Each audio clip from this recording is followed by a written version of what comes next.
new outbreak of migraines. And so on. Little by little, he developed what he called his migraine diet. He was still thinking the medical way as he had been taught. For each disease, there's a cure or a treatment, okay? So he thought that when he was using one thing that would cure his migraines, that would be helpful and curative for other people's migraines. Never thought of any other disease.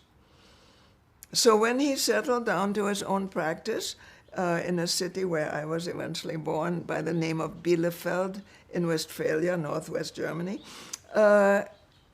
he treated people who came to him with migraine headaches and said, look, migraines are supposedly incurable. I had migraines, I'm doing this. Why don't you try it? He never promised them a cure or anything. But he said, it helped me, why don't you try it? And invariably, these patients would come back and say, yes, doctor, as long as I do what you tell me, I'm free of migraines. If I cheat, I have a migraine. Okay, so he was convinced that this was a good migraine therapy until one day a patient comes back to him, had been complaining of migraines, and said, yes, Dr. Gerson, but I had a different problem also. And that was skin tuberculosis. And it's called Lupus vulgaris. It's not the regular, what we now call lupus. Lupus vulgaris, skin tuberculosis. And he said that too is healing. So my father said, no, that's impossible. It's an incurable disease. It must have been something else. No, the guy pulled out a laboratory test that those lesions, wherever they were, had tubercular bacilli in them. My father said, let me see that. He had no idea. He couldn't figure out the connection between migraine headaches and skin tuberculosis. But he saw that, yes, there was curative. It was healing. So he said, look, my shingle reads internal and nerve diseases. I don't see skin problems. Do you know others who have the problem? It's relatively rare. Sure, he said, where was in the hospital? Well, my father said, look, send me some of those patients. I'll treat them free of charge. I just want to know. He was a true experimenter and healer. When he saw something valuable, he wanted to use it also for others. So he started to treat skin tuberculosis, and sure enough, it healed. This came to the ears of the tuberculosis specialist Sauerbruck in southern Germany, in Munich. And he was treating lung tuberculosis. He was quite famous worldwide. And he was a big professor.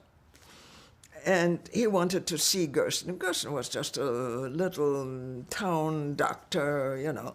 So he actually asked Gerson to come. Those days you didn't fly. This was in the early 20s. It was an 8-hour train ride. Okay, so my father went there and they discussed it, and Sauerbruck said, okay, I'll run a test. I'll take some of the most seriously ill lupus patients, lupus vulgaris, skin tuberculosis, and if only one of them can be arrested, he wasn't even talking any further, only one of them can be arrested, I'll believe everything you say. So he took 450 advanced skin tuberculosis patients and fed them the Gerson food, the Gerson therapy. 446 recovered. Didn't just get improvement or stop, recovered. So he published this. He was the big professor. My father's name was sort of on the bottom.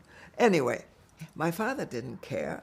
He didn't want glory, but he figured if skin tuberculosis can be healed with this migraine diet, why not other forms of TB? And a lot of young people had the so-called galloping tuberculosis and were dying. People, kids between the ages of 18 and 22, there was a lot of death. And so my father started to treat some of those. And sure enough, they too recovered. And he was called to Berlin, to the big, hospital and so on. He only accepted patients that were certified uninfluenceable, because he was always told, oh, well, they're early cases, they would have healed anyway. Not true, but the doctors always thought of excuses, okay? So he only took cases that were certified incurable. And sure enough, they got well, but that is the time when he found out that these patients often had other problems.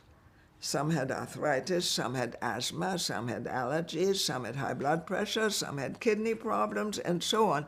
And all these problems disappeared along with the lung tuberculosis. And that's when he realized that he was no longer treating a disease.